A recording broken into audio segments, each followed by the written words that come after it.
Vincent est sans doute l'artiste le plus particulier du mouvement perversionniste. Je peux y aller? Il a 29 ans et il est atteint du syndrome du Lièvre.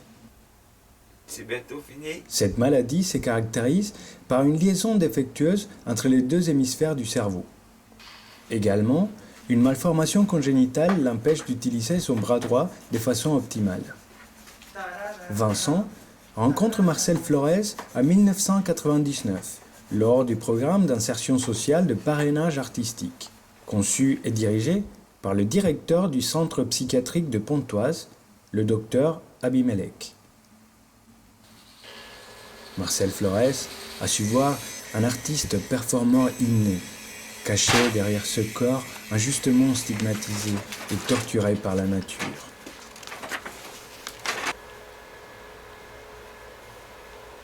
Selon les préceptes de l'art perversionniste, Marcel Flores et Vincent se mettent en scène lors des performances d'une grande passion. Une de ces techniques la plus remarquable est sans doute l'électrostimulation du bras invalide de Vincent. Grâce à un simple dispositif de musculation qui a été amélioré pour l'occasion, Marcel Flores guide le bras invalide de Vincent pour dessiner.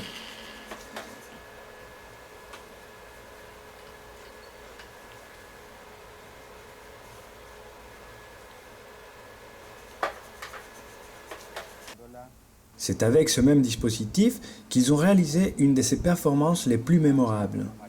Il s'est déroulé durant 3 jours à Caracas en 2002, lors du festival de commémoration du 500e anniversaire de la découverte. Les deux artistes ont réalisé 386 portraits de Christophe Colomb, utilisant le dispositif d'électrostimulation. Malheureusement, pour des raisons techniques, ils n'ont pas réussi à atteindre les 500 portraits comme c'était prévu. Cependant, leur prouesse artistique leur a valu la médaille Christophe Colomb, décernée par les jurys à l'œuvre la plus pertinente du festival.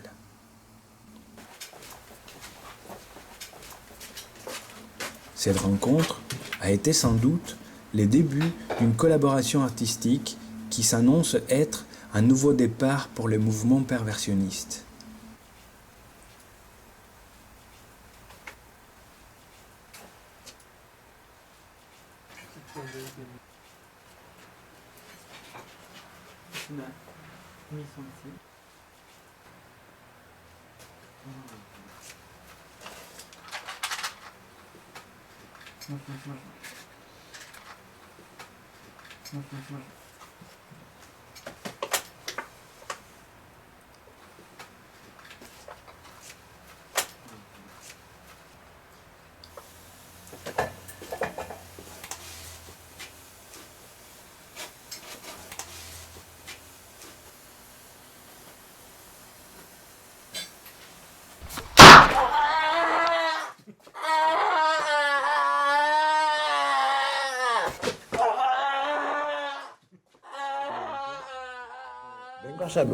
Bien qu'il s'agisse de mon propre fils, je dois tout de même être honnête. Marcel est totalement hors contexte.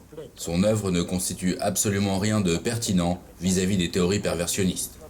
Malgré tout, les œuvres de Flores connaissent aujourd'hui un succès énorme au Japon. 治安部隊との間で緊迫した情勢が続いているミャンマーのヤンゴンで27日、日本人ジャーナリストの永井健二さんが死亡しました。当初は流れ弾に当たったと